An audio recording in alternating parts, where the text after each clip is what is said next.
তাহলে যে স্বাভাবিকভাবে আজকে যে রাস্তা আমরা দেখি, আজকে সরকারি রাস্তা দখল হয়ে যায়, সরকারের মাল নিজে যেভাবে ইচ্ছা আমি ব্যবহার করতে পারি, কিন্তু বিদেশে কিন্তু এটা সম্ভব না। এই যে উনি বললেন যে মাকে কি থ্যাঙ্কস দিয়েছি আমরা, শিক্ষককে কি আমরা থ্যাঙ্কস দিয়েছি? আমরা দেই নাই। কিন্তু বিদেশে কিন্তু মা তোমার জন্য লেবার খাটবে না, লেবার খাটবে না, নিজেরটা নিজে করতে হবে, নিজেরটা নিজে করতে হবে।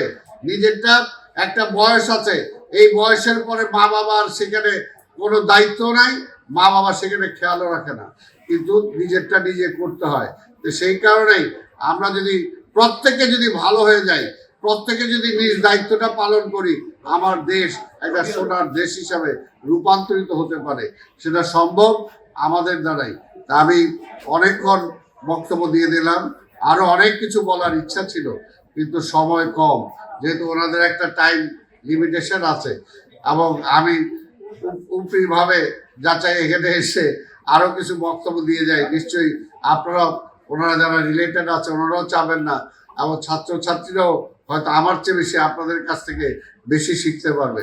তা আমি আপনাদের এই প্রচেষ্টা অব্যাহত থাকুক, এবং এর মধ্যে দিয়ে দেশ গড়ার, মানুষ গড়ার কারিগর হিসাবে আপনার দেশটাকে অন্তত একটা ট্র্যাকে নিয়ে যান।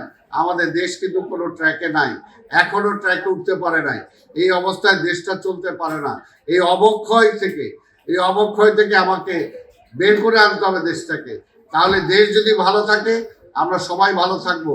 আর বিশ্বাস করেন, এই দেশটা ভালো হইতে কারো সাহায্য দরকার পড়ে না, কারো সাহায্য লাগে না। আমরা নিজেরাই যদি উদ্যোক্তা হই, নিজেরাই যদি চেষ্টা করি, এই দেশটাকে আমরা সোনার দেশ বানাতে পারি। আমাদের সেই সব কিছু আছে, এই যে ভবিষ্যৎ প্রজন্ম, এটাই কিন্তু আমার সম্পদ।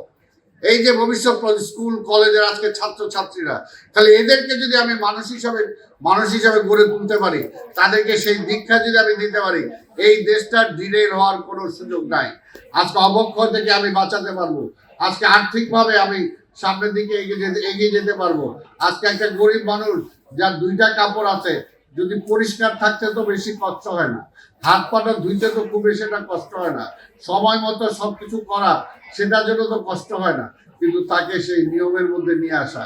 আর যখন একটা ছাত্রছাত্রী আমরা দেখেছি এই অভ্যুত্থানের আগে, একটা ছাত্র বা একটা স্কুলের ছাত্রী একটা জেনারেলকে থামিয়ে দিয়েছে যে আপনার লাইসেন্স আছে কিনা। আজকে পুলিশ হয়েছেন বলে লাইসেন্স থাকবে না, ড্রাইভিং লাইসেন্স থাকবে না, আপনি গাড়ি চালাবেন, সেটা তো হতে পারে না। অর্থাৎ এইটার জন্যই এই প্রশিক্ষণটা সবচেয়ে বেশি দরকার। তা আমি আবার বেশি কথা বলে ফেলছি। আমি আপনাদের সবাইকে ধন্যবাদ জানাই, এবং আপনাদের এই কার্যক্রম সফল হোক সে আশাবাদ ব্যক্ত করে আমার বক্তব্য শেষ করছি। খোদা হাফেজ। বাংলাদেশ জিন্দাবাদ।